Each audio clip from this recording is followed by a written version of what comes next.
In our challenge to create a class, we were asked to create a car class with some member variables and a couple of methods, and then to instantiate that within our program.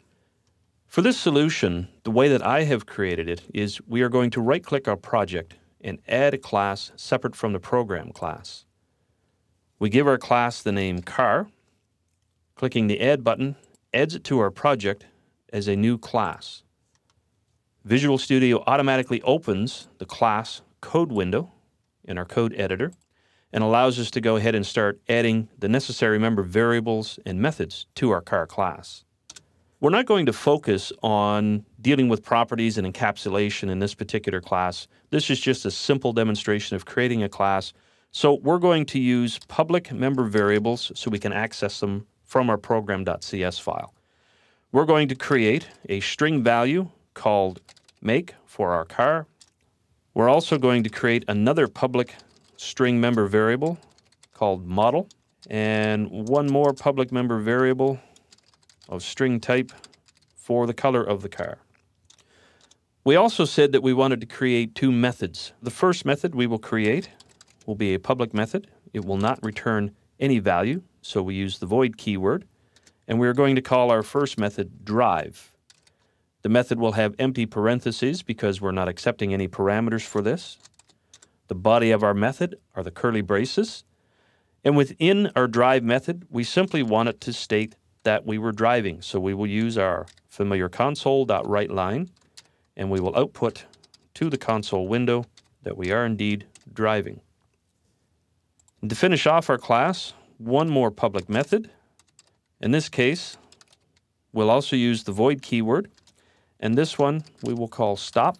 Again, empty parentheses because we're not accepting any parameters. Set up the body of our method using console.writeLine. We will output stopping, and that will complete our car class. So again, we have three member variables, all public, string types, make, model, and color, and two public methods that we can call for driving the car and stopping the car.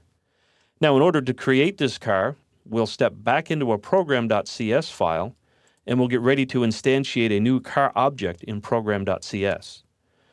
The important thing to remember that we have created our car class inside the same namespace, create class solution, that our program.cs file exists in. This means we don't need to include any using statements to bring that car class into our application.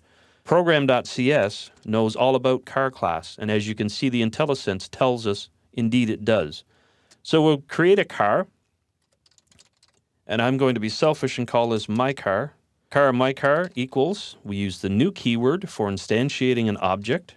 IntelliSense knows we're creating a new car, so you can just press tab here. Put your open and closing parentheses and end your statement with a semicolon. Now we have a new object that represents our car. This one is called my car.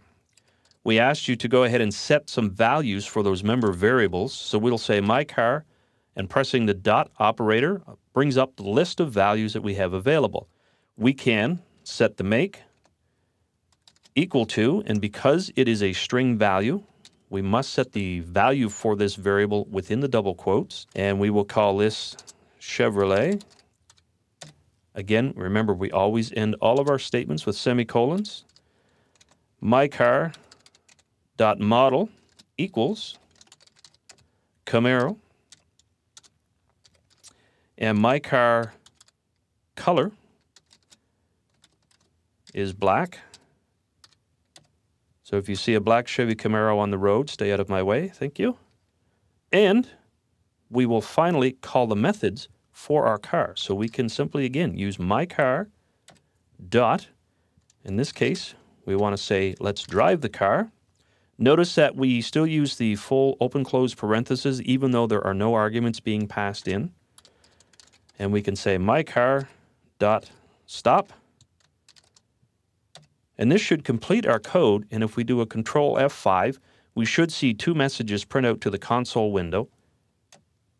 Control F5, certainly it says we are driving and we are stopping. That's all it takes to create a car class and to instantiate it within our program file.